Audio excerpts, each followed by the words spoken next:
Zezinho, por favor, Zezinho, sua pergunta, tem alguma pergunta a fazer para o governador? Tenho. Governador Daniel, vamos lá. Essa operação Pauoco e essa investigação, ela não era para ser feita aqui em Porto Velho ou teria que ser feita em Cacoal mesmo? Como foi? Você achou correto essa investigação ter sido em Cacoal pelos delegados de lá? José, essa pergunta tua é muito importante, né? Essa equipe de delegados, ela tem um nome chamado Draco 2. O Confúcio criou em 2015 a Draco 1 e eu, Daniel Pereira, em maio de 2018, criei a Draco 2.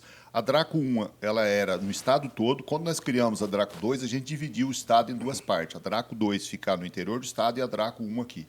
E aí, para um fato curioso, no dia 13 de junho, quando a moça vai dar o primeiro depoimento, em vez de ela ir numa delegacia convencional que nós temos aqui, ela já dá um depoimento para a Draco 2. Ou seja, os caras da Draco 2, que deveria estar em Cacoal, que o regulamento deles é esse, eles estavam aqui em Porto Velho, né? Ou seja, se fosse um procedimento normal, tranquilo, né? Mas, aparentemente, a Operação Pauoco e todo o inquérito que o desmembramento dele nada mais passou de uma missa encomendada. Então, realmente, Zé, a sua observação foi muito pertinente, né? Então, inclusive, nós fizemos uma provocação judicial para o desembargador na época, falando, olha, não vamos nem discutir aqui se tem crime ou não tem crime, isso se apure. Eu tenho o seguinte entendimento, pelo fato de ser ex-governador, o ex-presidente, ou quem quer que seja, ninguém está livre de ser investigado. E deve ser investigado toda vez que você tiver dúvida. Mas faça isso com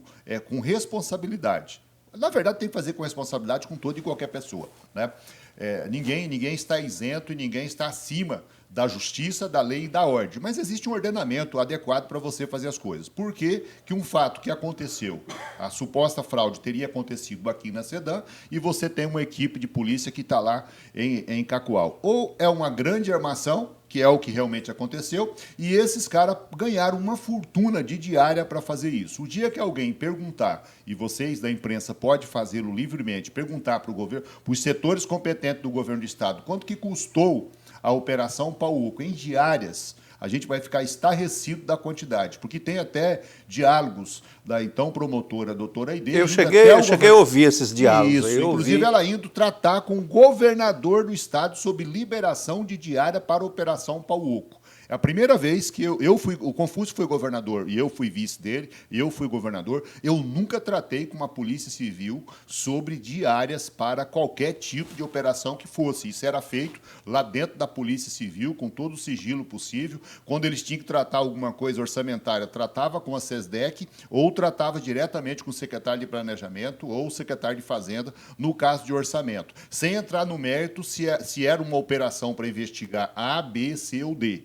Então, foi uma politização, né, da ação política, da ação jurídica aqui no estado de Rondônia, da ação de polícia. Então, um negócio extremamente estranho. Se isso tivesse acontecido em São Paulo, Rio de Janeiro, Minas Gerais, com certeza teria virado um escândalo nacional. Mas como aconteceu aqui, foi divulgado bem pela imprensa local, mas não teve uma repercussão nacional. Mas um negócio extremamente estranho. Então, é possível a gente afirmar com certeza que custou pelo menos R$500 mil somente em diárias e infraestrutura para fazer essa operação. Que os caras têm todas as respostas e os documentos entregues pelo próprio Hamilton, mas eles nunca abriram uma página desse documento para dar uma olhada. Porque lá tem o nome e o CPF do cara que praticou a fraude em dezembro de 2017 e ele nunca foi chamado para dar um depoimento ou ser investigado.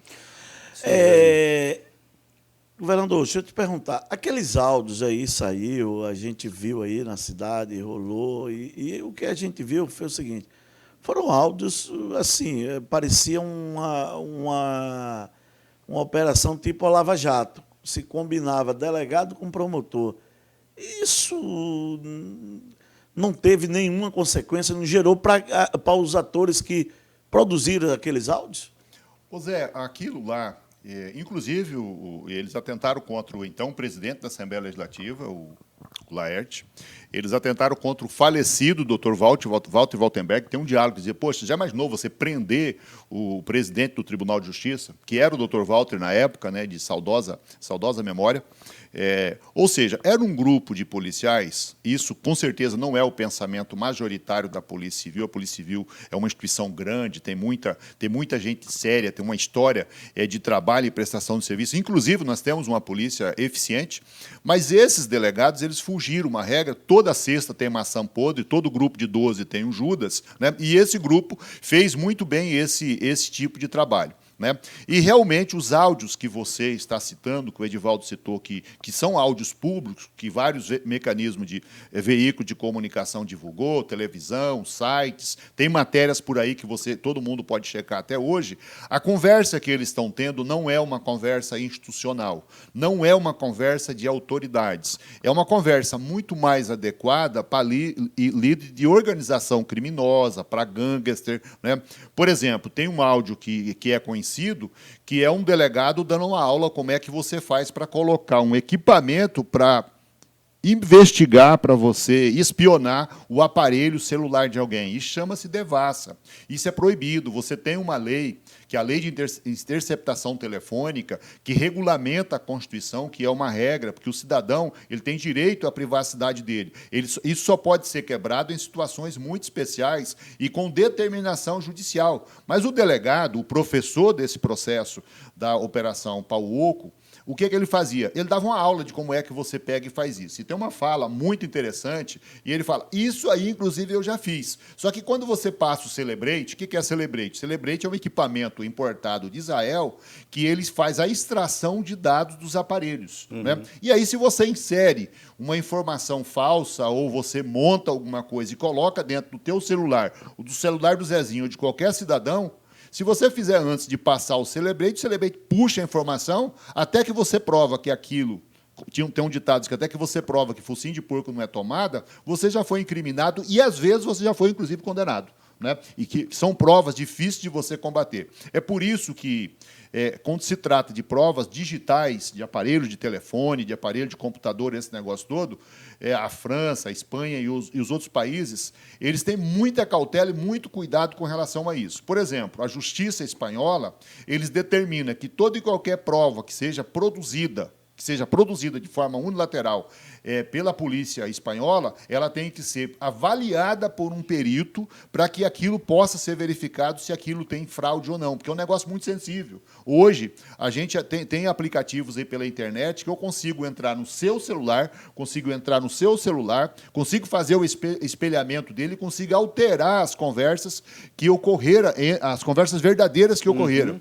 E uma palavra ou outra que a gente tira, isso desvirtua totalmente o contexto e pode transformar uma conversa simples numa conversa altamente complexa e altamente comprometedora. É por isso que a responsabilidade tem que ser muito grande e, infelizmente, a atitude dos delegados e com a complacência dos integrantes do Ministério Público que atuaram nessa operação foi totalmente atípica, totalmente diversificada, parecia que era algo assim, algo pessoal, né? E, infelizmente, deu no que deu. A gente tem uma lava-jato passando dificuldades aí a nível nacional, o cidadão querendo até agora se reabilitar como candidato a presidente, e aqui no estado de Rondônia, os alunos da Lava Jato fizeram essa lambança da Operação Pau Oco. Interessante, eu fico feliz porque a imprensa, muito embora não reconhecida, que é quem faz a denúncia, que é quem realmente vai mais a fundo naquilo que está divulgando, muitas vezes, na maioria das vezes, não é reconhecida. E quando critica alguém, a pessoa se sente mal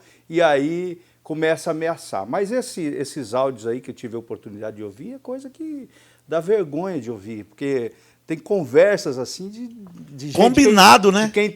Combinando. De quem bebeu, de quem está meio... É coisa... Bom, mas é isso para outro momento. Mas, Edivaldo, só um parênteses, né? Só um parênteses, e é importante isso que você colocou aqui.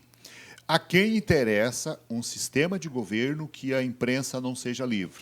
E eu não estou querendo dizer para você aqui que quem trabalha na imprensa pode falar o que quer sem responsabilidade. Ora, se você pegar uma notícia, distorcê-la e transformar isso num fake news, numa mentira, que está muito na moda, você tem que ser responsabilizado por isso. Assim como eu, que sou advogado, se agir de forma inadequada, um médico, todos os profissionais pode ser punido pela lei em função da responsabilidade daquilo que você faz. Mas se tem uma coisa que é sagrada num regime democrático, é liberdade de expressão. liberdade de imprensa. Só os países tirânicos, só os países onde a democracia é inexistente, que são contrários à imprensa livre. Ela pode até incomodar, você pode até não gostar dela, mas ela é sagrada, ela tem que estar lá, ela presta um serviço de interesse para a sociedade. Eu, por exemplo, todas as vezes, no mais de 30 anos de vida pública, eu tive algo que não foi divulgado de forma adequada, fui lá, conversei, etc. e tal. Teve uma vez que eu tive briga com